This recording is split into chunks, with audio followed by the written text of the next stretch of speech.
officially, I want to welcome you on behalf of Gender Island Futures, the research group, to welcome you to this webinar series, Caring for the Future.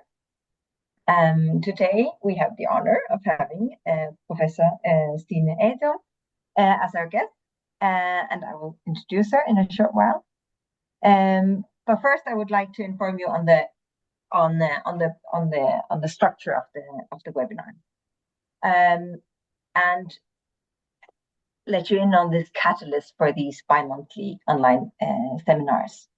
It is GIF's intention to produce knowledge in collaboration with written theoretical texts, as we all do, as usual way of producing knowledge, but also to collaborate closely with local people, participants in our research, local stakeholders, and international fellow academics.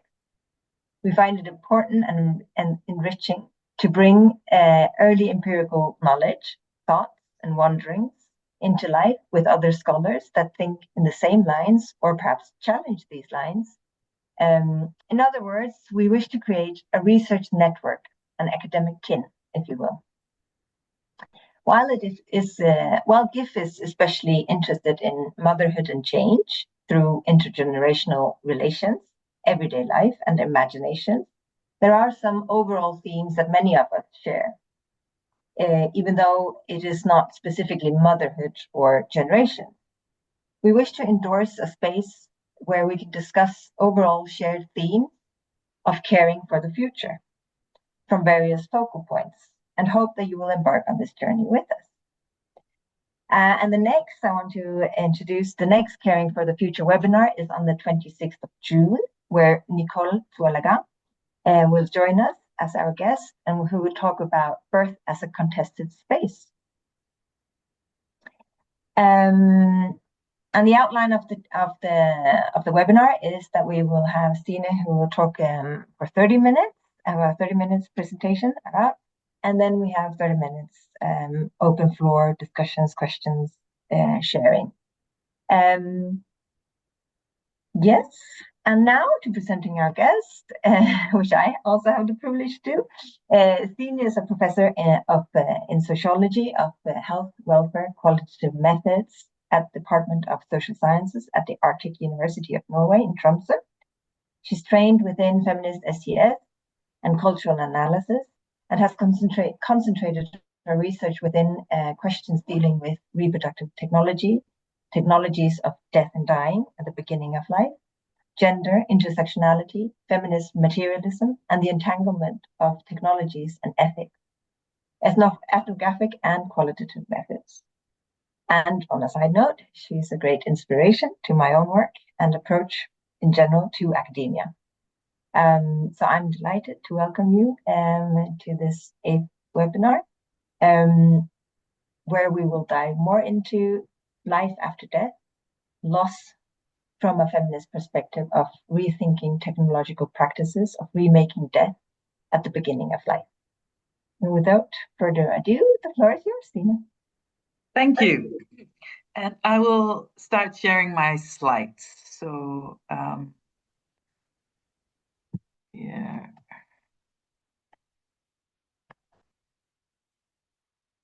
If I can. Can you see them? Perfect. Yes. Good. Okay, thank you so much for inviting me, and for and also for the really generous introduction to it. I'm going to start saying a little bit about the now I have a problem here.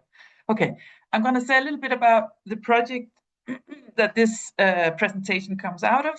So I was leading a research project funded by the Independent Research Fund Denmark from 2020 to 2023, called Technologies of Death and Dying at the Beginning of Life, where we focused on how technologies remake death at the beginning of life, how technologies are used to manage dead bodies, and how it's how these technologies are lived with by parents or those terminating a pregnancy, having abortions, because that became quite a big part of our project, as Denmark has had prenatal screening since 2004. So this was the fantastic group that worked on this together, and I just want to honor them because they have done really, really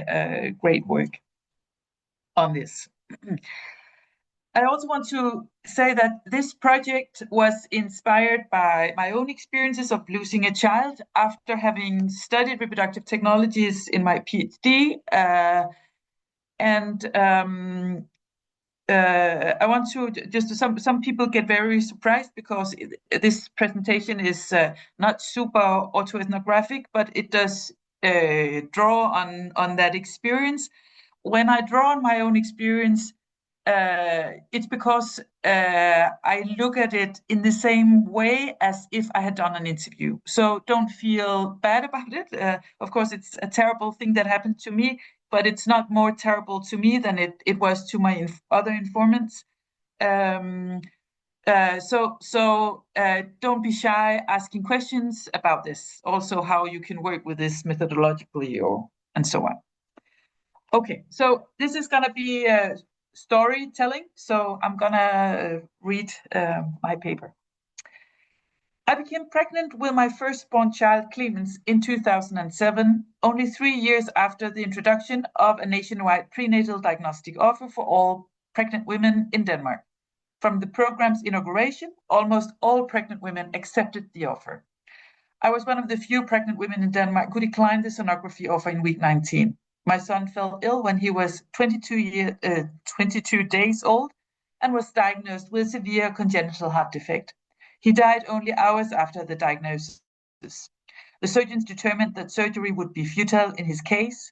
And like other expecting parents of children with severe congenital heart defects, my partner and I would have faced a dilemma had I accepted the ultrasound examination.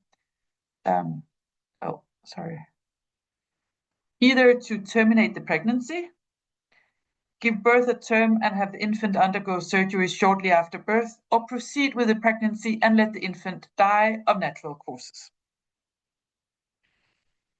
As a scholar of feminist science and technology studies and an ethnographic sociologist examining reproductive technologies, this experience made me aware that there was and still is silence on how technology is involved in experiences of infant death and women's embodied experiences of abortions.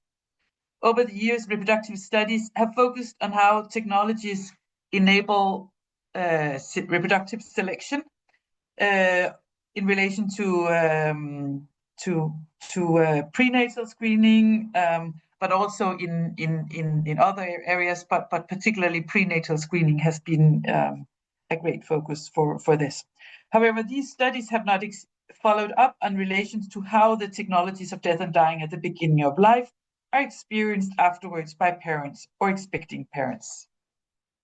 For this reason, after I lost my son, I not only began questioning the what-ifs regarding my son's death, but also found it important to examine how other parents lived with the outcomes of their decisions after their fetus or children were diagnosed with severe congenital heart defects. In other words, I was interested in understanding what could be learned from their experiences of living with death and dying. Accordingly, in this presentation, I'm going to ask, how do diagnostic technologies remake death of fetuses and infants with severe congenital heart defects, and how do these deaths affect the parents or people who terminate their pregnancies? To address this question, I draw on physicist and feminist philosopher Karen Barat's perception of technology, as always material and discursive. As Barat illustrates, when examining the prenatal use of ultrasound, the technology is already also shaped by discourses of gender and disability. Therefore, the technology of sonography is not a separate thing from the world. It's entangled with the body's diagnosed norms regarding whose lives are worth living, regulations regarding abortion practices, as well as disability care or lack thereof, welfare state policies and practices in obstetric departments, maternity wards, or neonatal intensive care units. Thus, thinking about technology through this phenomenon is a way to understand how biopolitics is done in practice. In short, thinking with Foucault, which Count Barrett also does, is a way of understanding how states determine whom, when, and why they have the right to keep alive or let die. At the same time as having experienced the loss of my own child, I focus on this case because it places expecting parents in a highly complicated situation due to the outcomes of diagnostic technologies. For children undergoing surgical interventions, there are no promises that they will survive, and the extent to which they will be cognitively impaired afterward is uncertain. So I can tell that we were told by the medical doctors we were talking to after the diagnosis of my son that 50% would die just during the surgeries or right after, and the rest would be cognitively impaired in some way or the other. Methodologically, I draw on a combination of autoethnography and interviews. I read the narratives of people who terminated a pregnancy or lost a child using a what-if methodology, where the questions of what if unpack different potential paths that could have been taken. This methodology serves as what Donna Haraway describes as a diffractive analysis, which in practice is a querying of norms, as it highlights the current biopolitics of the Danish state. The presentation also calls for a rethinking of reproductive studies to make it possible to think beyond selection and examine how those who live with their decisions after having been involved in the remaking of death can receive better care. And this is also part of thinking diffractively, is that you don't only focus on reflection, as a lot of research has been done. The criticism has been that then you reproduce existing norms, while diffraction is a way of rethinking what could those norms be, or how could we live our lives differently. So in this presentation, I focus predominantly on three narratives apart from my own, so Anna's and Nina's and Bente's stories. And I selected these three stories out of 16 cases that I have, because they explore what is at stake when technology is involved in remaking death in different ways, and how they lived on afterwards in different ways. I begin by telling Anna's story about her daughter, Clementine. Like Clemens, Clementine received her diagnosis after birth, even though Anna had undergone ultrasound examination in week 12 and 19. Clementine was diagnosed when she was brought into the hospital falling ill when she was 5 days old, well after she had started nursing and had been brought home from the hospital. Based on the doctor's guidance, her parents decided that she should not undergo surgery. She died soon after. Anna's story is of particular interest because she was part of the first cohort of pregnant women who were offered prenatal diagnostics in Denmark in 2004, and the program was developed based on the principle of informed choice. This meant that the expecting parents would be informed about fetal abnormalities in a neutral way to let them decide whether they wanted the pregnancy to be terminated. Anna and her partner had gladly accepted the screening offer, and as Anna explained to me, they would most probably have terminated the pregnancy had they known about Clementine's congenital heart defect in advance. Because Anna had undergone all the available prenatal tests during her pregnancy, the medical staff who diagnosed Clementine was surprised that she had not been diagnosed before she was born. As Anna told her story to me, she underscored that they had found that they also had found that this sonographic assessment in week 19 had not been very thorough. The doctor at the hospital where Clementine received her diagnosis found the heart defect so severe that he gave her only a 10% chance of surviving the first of the 3 open heart surgeries required for Clementine to potentially continue to survive. The prognosis made Anna and her partner come to terms with having to find ways of living with the grief of letting Clementine die. At the same time, Anna emphasized that she was initially angry about the situation. And she says, I think the difficulty of being with her in the NICU was the 700-gram babies that could be saved. I felt such anger Next to them was my fat baby, and they could do nothing. I thought that this was completely incomprehensible. So Anna's frustration with the technologies available was hence not only about the potential lack of skills on the part of the prenatal screening specialist, it was also about the fact that the prospects of surgery for infants with severe congenital heart defects were still underdeveloped compared to neonatology advancements in other fields. So while Anna's story bears similarities to mine, it also has certain differences. Anna had accepted the offer of prenatal testing, but the technology and the sonographer had failed. And even when a diagnosis was finally made, the heart defect was too complex for the surgeons to repair. Anna had no regrets. She could not have done otherwise. Through her story, I learned that even if I had undergone prenatal screening, there would have been no guarantee that things would have turned out differently. Technology does not always provide the expected information or outcome. So the second story is about Nina. Nina terminated her pregnancy more than 10 years after the introduction of the prenatal screening program. In Denmark, termination is the most common outcome when a severe congenital heart defect is found. Nevertheless, the decision to terminate a pregnancy had been complicated for all the women and men whom I interviewed. Due to a holiday, Nina's second prenatal screening at the hospital had been scheduled late for week 21. During the ultrasound examination, everything seemed to be normal until the sonographer looked at the fetus heart.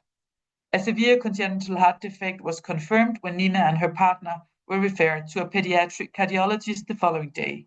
To help Nina and her partner make a decision, the doctor explained that if they were not against abortion, the diagnosed defect was so severe that it was the right time to terminate. At the same time, he emphasized that surgeries were possible, but the outcome was uncertain. As Nina and her partner left the hospital, they still had difficulty grasping the severity of the congenital heart defect. Like many of the other people whom I interviewed, Nina tried to find information on the internet that could help her make an informed decision.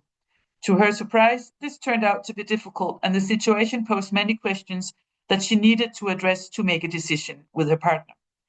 In the official leaflet regarding the Danish prenatal screening program, which was released in 2017, the organization Parents in Grief is mentioned as the only organization providing help in cases of fetuses diagnosed with malformations. And so this is the Organization for Infant Death.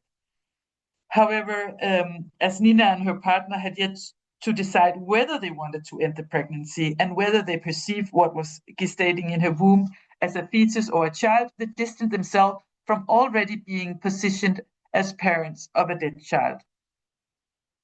Moreover, Nina and her partner realized that they could not find information on what it meant to live with a disabled child undergoing heart surgeries and what rights to support one might be granted by the state of or municipality if one cared for one's own disabled child.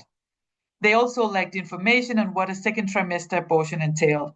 Moreover, they could not find information about what types of malformation would be considered to justify an abortion by the Abortion Council. Denmark allows abortion on demand until week 12. This is going to be changed from June 1st, but this is how it still is. After that, one must apply to one's regional abortion council composed of a psychiatrist, gynecologist, obstetrician, and a lawyer to have the case assessed. So in Nina's case, although the doctor had stressed that due to the severity of the fetal malformation, they would be granted permission to terminate the pregnancy, Nina was still unsure about the legality of the abortion. At this point, she was already in week 22, and reading the relevant legislation did not clarify the matter. This lack of transparency regarding the legal framework has been stressed and problematized by the lawyers Annika Petersen and Janne Rodmar Hermann, who also was part of this project. The question of whether the abortion would be legal was not Nina's sole concern. She was also worried about the fetus child's level of consciousness. She found it difficult to end the pregnancy if the fetus had developed consciousness. Seeking information on this issue, she found that fetuses develop some consciousness between gestational week 21 and 23, and this made her wonder whether an abortion would mean ending the life of a fetus or a human being. What eventually made Nina decide to terminate the pregnancy was that she was troubled by the severe pain that her son would experience were he to undergo surgeries. Although she would feel responsible for ending his life prematurely, she would also be responsible for the suffering that he would experience during and after the surgeries if she decided to proceed with the pregnancy. This dilemma posed by the availability of diagnostic technologies placed her in a position in which she could not escape what she described as guilt. However, as she explained to me in the interview, it was better to let the baby die because he was not yet fully downloaded. He was only half downloaded. Another factor in Nina's decision to spare her son from suffering was her concern that the welfare state would not, in fact, provide the care and support that Esk's son and their family needed. She was well aware of news stories about municipalities cutting down on support and care for disabled people and their relatives. Nina and her partner announced to the doctor that they had decided to end the pregnancy, applied to the abortion council, and made an appointment for the termination at the local hospital. 2 days later, Nina took a pill provided by a midwife to start the termination process. In Denmark, abortions during the second trimester are performed only as induced births. Initially, Nina did not want any pain relief, but as labor became increasingly intense, she received morphine. Soon afterwards, Ask was stillborn. Nina thought that he looked like a baby, just smaller. In Denmark, the care practice of midwives related to second trimester abortion due to fetal malformation has changed a lot the past 20 years. The norm today is to perceive such abortions as infant death. The woman is prompted to see, touch, and hold the fetus child, and a motto repeated again and again by midwife is, to say goodbye, you must say hello. Nina and her partner did that. They held Ask, named him, and spent time with him. They took pictures of him as well as footprints and handprints as keepsakes. A few years after the event, Nina still wondered, for whose sake and why had she and her partner terminated the pregnancy? Was it predominantly to save herself and the family from the challenge of living with a severely disabled child? Was it done in the best consideration for Ask, or was it for the sake of society? Although Nina struggled to find ways of living with the guilt of termination of the pregnancy, of terminating the pregnancy, she pointed out that she would also have been haunted by guilt if Esk had undergone surgeries and faced a complicated and painful life. Guilt or regret does not emerge only when a pregnancy is terminated. Bende's story illustrates that such feelings may also be experienced if one decides to give birth to a child with severe congenital heart defect and have it undergo surgeries. So Lilje, Bende's daughter, was diagnosed with a severe congenital heart defect prenatally. However, this was several years before her death. Thus, Bende's story is complex. Technologies of life and death are entangled with the ways in which the welfare state organizes medical care and care for families with disabled children. Bende and her husband were not happy about the ways in which they had been met at the hospital when they received their daughter's prenatal diagnosis during the ultrasound scan in week 19. They agreed that they did not want to have an abortion. Although the prenatal diagnostic program was introduced based on the principle of informed choice, the medical doctor who diagnosed Lily emphasized that he thought that an abortion would be in their best interest. He believed that they would lose their jobs, divorce, and have financial difficulties if they kept her. Like Nina, Bende dreaded the kind of life that her daughter would have if she underwent surgeries. She feared that her daughter would become so disabled that she would live a life of suffering. Bende also did some thorough research on the internet to make an informed decision. She encountered stories about children who had died and children who had undergone surgeries and subsequently lived with complications of varying severity. She also found a mother's memory website telling her story of being pregnant with a baby diagnosed with a severe congenital heart defect and letting her baby die rather than subjecting her to surgeries. In the USA, this is called compassionate care. She initially thought this would be the best decision to make for her daughter. Although Bende and her husband agreed that they did not want an abortion, her husband did not share Bende's wish to let Lilje die natural courses after birth. He wanted her to undergo surgeries. However, as the birth of Lilje was their deadline of decision-making, unlike Nina and her partner, they did not face the problem of a short time frame within which they had to make the decision. Thus, they used the pregnancy time to try to find common ground. Eventually, Bente agreed to let Lilje undergo the surgeries that she needed to survive. The first years were rough, as Lilje had her first surgeries and the family spent considerable amount of time in the hospital. Nevertheless, before her third major surgery, Lilje fared as well as could be expected. Although she did not follow the milestone of an average child, she developed the ability to walk and acquired some language. After the third surgery, the doctors at first believed that everything had gone well. However, Lilje fell ill and suffered heart failure before the surgeon completed her redo surgery. When Lilje finally woke up, she looked rosier and her heart seemed healthier than ever, but she was neurologically damaged. As Lilje lost the ability to walk and became increasingly heavy as she grew, the family needed new housing as there was no lift in the block of flats where they lived. Moreover, they did not own a car, which made it difficult to get around with Lilje. In the following years, they worked hard to receive the help stipulated by law. During the interview, Bente made it clear that to her, the most challenging, tiring, and devastating part of the experience of having a disabled child was the constant fight with the municipality to receive the help that the welfare state ought to provide in their case.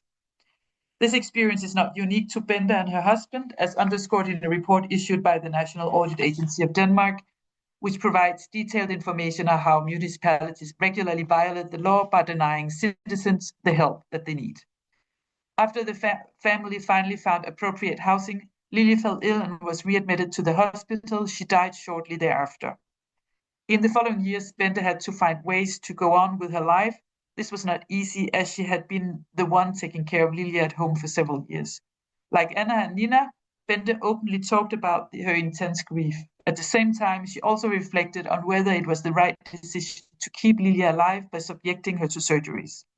In retrospect, she would have preferred to do what she had initially wanted, give birth to her daughter and then let her die. If not guilt, as in Nina's case, Bente felt regret. So I've chosen to focus on Anna's and Nina's and Bente's stories because they highlight the many what-ifs diagnostic technologies entail. The stories illustrate how experiences of loss are shaped differently by circumstances, values, and the ways in which the technologies are used. Each of them faced different consequences from the use of technologies that remade the death of their children. To Anna, the main frustration related to her daughter's death revolved around how the expectation that technology can save lives is not always realized, just as diagnostic technologies may produce false positives or negatives. As the prenatal screening program had just been introduced in Denmark in 2004, when Anna was pregnant with Clementine, the detection rate of fetal malformation was not as high as it is today because the staff responsible for the screenings were not adequately trained. Nevertheless, technology does not guarantee the detection of malformations even today. Bente's and Nina's stories differ from one another in that Nina terminated her pregnancy, whereas Bente gave birth at term. However, they shared the experiences of how challenging it is to be informed about malformations, being placed in a situation of receiving a diagnosis. They both found themselves co-responsible for the way in which their fetus or child would die. If not guilt, they shared a feeling of regret. In retrospect, Bente would rather not have let Lilje undergo the surgeries. She found that her daughter suffered too much. On the other hand, Nina struggled to come to terms with the termination of her pregnancy in week 22, as she wondered for whose sake she had ended it. Considering that both Bente and Nina underwent ultrasound examinations at a time when the screening procedures and staff training had been in place for years, it's surprising that both experienced a system that focused more on diagnosis and less on how to support expecting parents who must live with the loss or disability of their children after the decision has been made. In the care that Nina and Bente experienced, there was a lack of reflection on how technology remade life and death and how it redistributed the responsibility as well as the grief, guilt, and regret that both experienced. As Nina and her partner's story illustrates, counseling during the accelerated process of decision-making is limited. No websites, no organizations, and no information on abortion procedures, apart from the Organization of Infant Death. But that is difficult to take that step right when you are in the decision-making. And even though the legislation is interpreted and who can even the legislation is quite unclear in relation to who can receive an abortion after week 12, particularly when you get to around week 22. Likewise, there's a lack of information about what support a family with a disabled child can expect from the welfare state. This leads to 4 important diffractions. So first, the stories presented point to how living with reproductive technologies could be different. First, they highlight the need to provide better support to parents whose children, fetus, receive a diagnosis of a severe condition in relation to both the decision-making process itself and its consequences. And this is important regardless of whether the decision is to keep the child and have it undergo surgeries, to terminate the pregnancy, or to give birth and let the infant die. As Nina's story suggests, this information could be provided by a dedicated website or an organization supporting those who must make difficult life and death decisions, such as those that must be made after such diagnosis. Second, Nina described a Danish abortion system that lacks transparency for women seeking abortions. We hope that the new abortion system will accommodate this. This also raises the question of why a pregnant person's decision to have an abortion needs to be assessed by an abortion council after week 12, where abortions on demand no longer is available in Denmark. That will be moved to week 18, and this question still will be relevant there. Third, both Nina and Bente described a situation in which the state has a diagnostic rather than a counseling focus in its public health intervention, while at the same time budgets for care and service for disabled people and their families are being reduced. There's an urgent need for better care structure for families with disabled children. Thinking through my own story of loss together with the 3 other stories, a 4th diffraction and a very central one come to mind: the question of how the technology impacts the experience of death. As described initially, my engagement in this topic emerged as I had decided not to use prenatal screening. The life and death of my son was shaped by this decision. Had I used prenatal screening and known about his severe congenital heart defect during pregnancy, I would probably have terminated the pregnancy. However, had we known and had him undergo surgeries, he could possibly have lived with neurological challenges, but he could also have died shortly after. These what-ifs that also become so clear in the other stories, provoked by the technology, not only call for better care for parents, but also for a more refined public ethical debate on how technologies impact death and the lives of those so intimately living with the death taking place at the beginning of life. And I'm absolutely over time, I'm really sorry, but now in conclusion, in this presentation, I have illustrated how diagnostic technologies remake the death of fetuses and infants with severe congenital heart defects and how their death affect their parents' lives. I've done this because the ethnographic literature within feminist reproductive studies remains silent on the matter of death at the beginning of life.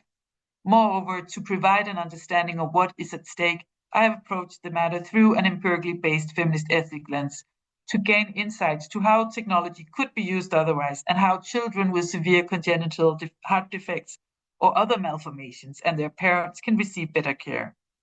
To do so, using the what-if methodology, I created the norms involved in the Danish biopolitics as I engaged in a diffractive reading of the narrative of parents that have lost children or terminated pregnancies due to severe congenital heart defects. This approach has allowed me to put the norms of the current biopolitics of the Danish state on display and to envision different ways of care for expecting parents involved in the technological remaking of their children's death. This presentation also serves as a call for feminist reproductive studies and reproductive justice to rethink the field in order to further unpack the silence and underexplored questions regarding how reproductive technologies remake death and what happens after reproductive selection. So thank you. This was it. And this presentation will be published. Now I have a problem here. So will be published, I hope this year, in a huge handbook of queer death studies that will be coming out on Routledge with 60 chapters. So if you are interested in queer death studies, then I think that will be a very interesting but incredible, huge volume. That's amazing. Yeah. Thank you so much. You know how it is when you just listen to like a presentation that is so intriguing and you're just like, okay, wait, I can't begin talking right now. I think we should continue in English if that's okay with all of you, just again so people can follow the discussion. And I don't think it's only on you that the time is progressing, because we also use a little bit of time, more than time, to present ourselves. So I don't think it's only on you that one. So now I want to open the floor. And again, thank you so much. That was like, wow. And yeah, open the floor to everyone, and I will point out. But if you either raise your physical hand or the electronic one, and I can and then just unmute yourself when you and it's both questions and just thoughts.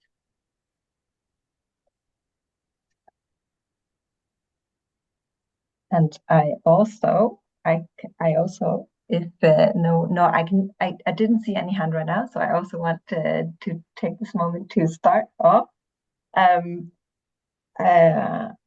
I was like, I have so many thoughts, and I was thinking that this is just like, there's so many ways in this, like so many topics that we could concentrate on in this present, like the methodological one, the theoretical, and everything, right?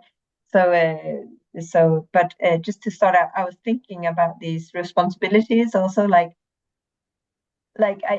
when hearing you talk, I feel like it's like three almost like circles that are interrelated, like the technological agency, the political policies agency, is like also institutional like practices, and then like culture one, right? Whatever that is, because that's also conjoined in the other ones, but they all interlink, kind of like.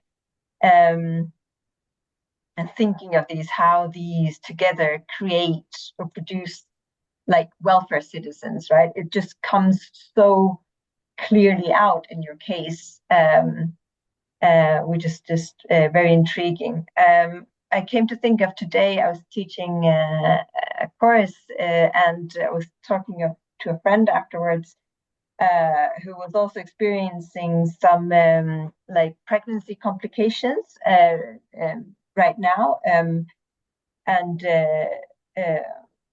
which resulted in like going to regular checkups, and we spoke about this weird, which I had also experienced with my third child, like going to these regular checkups, like the sonography, like the ultrasounds, like every week, and just like, and side note, me not even questioning my choices, right?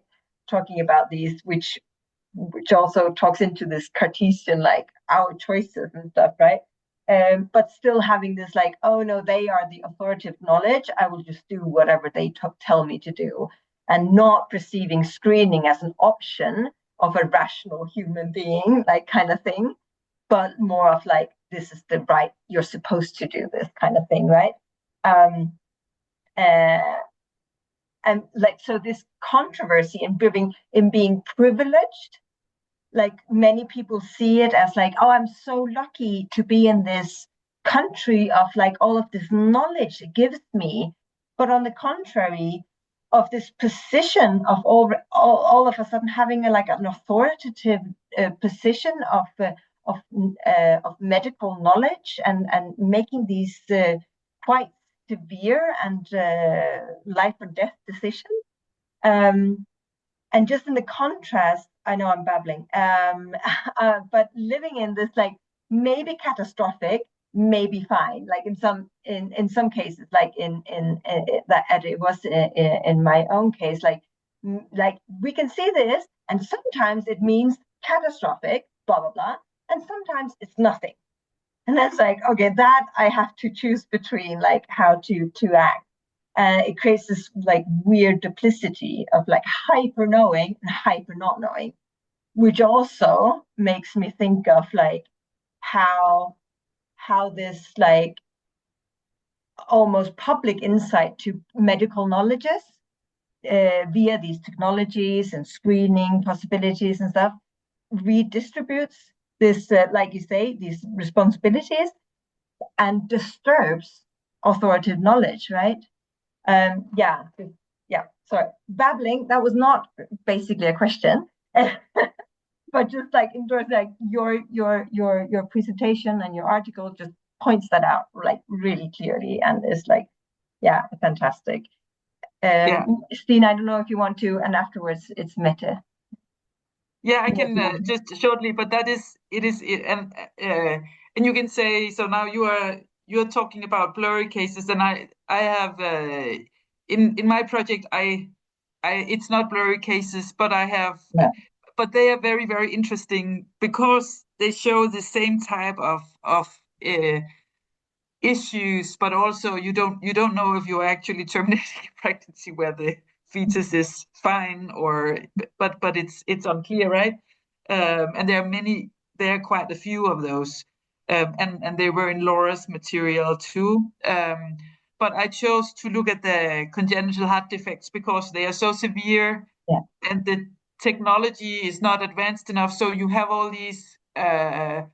It's really where on one hand it's like the most prestigious field is congenital heart surgery on fetuses, and you can they do this today in some cases even in utero, right? Mm-hmm. Which is, so there's this field that is really really and then at the same time there's so much you can do. It's a place where children die, and it's also a place where the Danish state, to a large extent, push towards termination. Yeah. But for me, it is. I'm not. So I don't have a problem with the technology, and I actually maybe my experience was that maybe it was a little bit naive to think, well, I just don't have that. I just don't have that sonography in week 19, and then I'm fine with any type of child, uh, because I had not realized that you cannot stay outside of technology, and that, which is weird because I were quite into technological discussion when I decided this on my own. But it was also the chances that you end up having a child with this congenital heart defect is of course very it's very rare, right? Um, but the point is that the responsibility come back. So I have written other texts where I have argued. So I had the responsibility for his life because I didn't choose to get this ultrasound. On the other hand, I also had the responsibility of his death because had I had it and had he got the surgeries, he might be living. So it's these complicated scenarios of redistribution of responsibility. Thank you for your reflections. Mette? Yeah, I also had new reflections, and then now when you were talking that one, the primary one, but I also thought just how I had you said that it's very rare to get this contingent heart, what you call it. But I also, my own experience, someone has to be the 1%, because I had a miscarriage after seeing the heartbeat on the ultrasound. I had like an early ultrasound because my father-in-law offers them. He does it. He works with that, so he offers them for free after a Sunday dinner. And then there's a very small risk of having the miscarriage. And then I had a miscarriage, and I realized, someone has to be those. It's a small risk, but someone has to be those 1%. So I thought that was interesting. In relation to that, also my my husband's grandmother asked then, what did you do since you had a miscarriage? And then as an anthropologist, I couldn't help reflect upon that question because I thought when she was young, having a miscarriage as early as I did might just have been a missed period. But for me, it was a miscarriage because I had already seen the baby on the screen. So sort of how that it taps into interesting reflections on what technology does. And then I have this poster that I made that I came to think about. I made it for a conference. And these are all the scenarios that can play out. Well, some of the scenarios that can play out in a pregnancy for someone with diabetes. And in all of these steps, there are some sort of sometimes social technologies also, but some sort of technologies that sort of, this is a pregnant woman asking, so what can I expect in this pregnancy? And this is the doctor saying, well, it depends. And then there are all these scenarios. And then I have over here, I have all the scenarios that I didn't include. So, so I think the mythology, I didn't do anything. I just had this as a poster in a conference, but I really think that your presentation here sort of made me want to continue working with this poster that I made. Also because I work very much with, I don't work with the experiences of the pregnant women, but with the health services. So the professionals and the health professionals and how they deal. And what I experienced at conference is that their solution to some of these issues is more technology, like more monitoring, more technology, without realizing that that will also create new if-then scenarios. And I'm not against technology, also as I said, but it's also just what are the consequences of keeping, more monitoring, more technologies, more testing, more everything. So I also think it's also interesting to ask what are the limits of sort of institutional imagination in these settings, and who gets to ask these what ifs? Because in my material, also when you look at some of the other ones, it's not, the question often isn't also what if she wanted to parent. I have cases with because they are also very socially vulnerable, some of them. So it's not a question of I had some forced removals and they don't ask what if she wanted to parent. It's also what if we don't file the child protection report, which is also in a kind of social technology. So yeah, I really appreciated this framing because it opened up for like a space for a critical or more feminist speculation about my own early work in my current project that I didn't do anything with more than just having it as a poster. Yeah. So thank you. But I think you're right in the sense that it's good to. I really like the lack of institutional imagination, that because so I'm not the medical professionals, they really do what they can, and I have and I think a lot of that is also what a lot of my informants, they explain how they really tried to care for them, but they could not provide them with the help that they needed when they got home, or both in between that they made the decision and afterwards. So it's this, the institution imagination has to kind of grow a little bit beyond the institution to think about the care, and also to think that part of it is now they are thinking with the with the social technology of child removal, but here it's the question of thinking with that people are actually thinking whether they could live with a child that is disabled and how that would be. But there is no there's not a real proper imaginary, or there's not a lot of help in relation to somehow provide an idea about what is that today in a Danish context.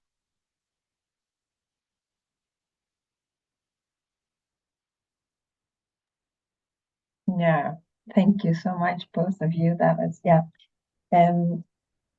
Charlotte, please.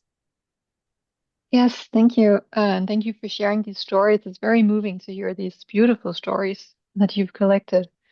Um, I think it's so interesting with this inherent tension somehow in the conceptualization of what a welfare state is and what it's supposed to do when these technologies somehow come about. Because on the one hand, it seems like there's this neoliberal welfare state where, screening technologies are sort of becoming like an imperative, and we're supposed to treat it as sort of like an ordinary medicine in a sense. It's just taken for granted that we're doing this. And a lot of times I feel like a lot of people don't even know that it's a choice to not take part in it. And on the other hand, I feel like there's this tension because, there is such a resistance, as you also say, from the system itself to actually help people that then engage with these technologies, both when they use it and also when they choose not to use it. The fact that people have such difficulties getting help, I think is just it speaks to this tension between the welfare state and neoliberalism in a weird way, where it seems like they don't really fit together in that way. I would just love to hear your reflections on that because I think that's just a difficult thing to actually conceptualize and actually explain theoretically. I think this is really I think you're really putting forward a great point, and I'm gonna take that with me. So if you look at, for example, technologies that have just entered smoothly without any without a lot of criticism. So ultrasound is one of those, and of course, ultrasound is a great technology because it has this doubledness because we all want to look at the little baby and the heartbeat, and so you get Sunday Sunday evening extra scan. I would if I had a father-in-law who I can tell you I would have had a lot of scans there. No, but there's so that it's a way to look into what's going on. So and it's used. It was branded as a branding technology, but it's also used to diagnose fetuses and then it placed people in really difficult situations that they had not thought about previously. So a lot of people they go into this without much reflection because they're so engaged. It's they want the first photo for the fridge, right? And then suddenly you have to choose life and death. That's quite interesting that has been these technologies have been quite smoothly gotten in. So there's not been a lot of that. Of course, there's been some criticism, but compared to IVF technologies, that has been moralized a lot, where the welfare state has been much more hesitant. Now the welfare state wants more soldiers, literally more soldiers. So now Mette Frederiksen, she's giving out for free. But this has been a long uh, journey, and this how when are technologies becoming part of this neoliberal state, as you say, and when do the tensions emerge, and when are the tensions in relation to the criticism? Or I think these are really good analytical points, so that you can also use yourself in your work.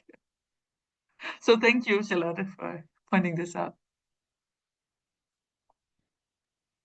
Oh, thank you, guys.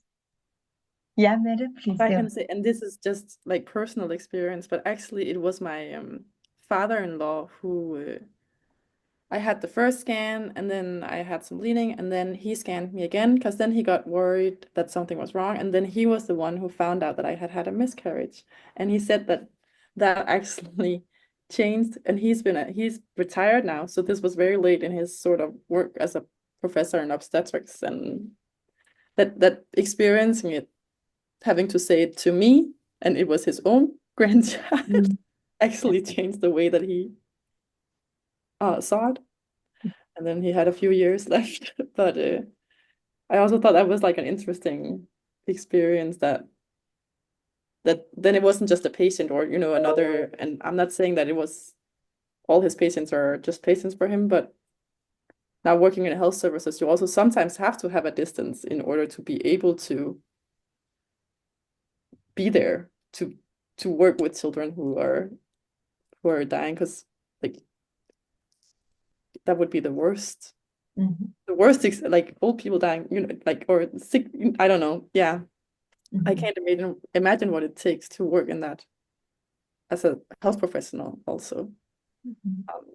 Also coming from my own work now where I focus on health professionals. Yeah. Sorry. Yeah, no, so it's a great example also of how it goes both ways, perhaps, like how it alters death and dying both ways, right? So probably does that too. So that could also be a comparative study there, in terms of the health staff, which also Laura emphasized on actually. I think we must respect the time and people's do-abouts. But I know for certain that I could continue to being here and listening to you guys and joining in also. But it seems like also that we've established new, perhaps not just new, but new thoughts, new analytical ways, as Mette and also, like Charlotte says, bridges, theoretical analytical bridges to, even though this is on reproductive technologies, to like you work on with testing for COVID. I almost forgot the word. Wow, that's a good sign, isn't it?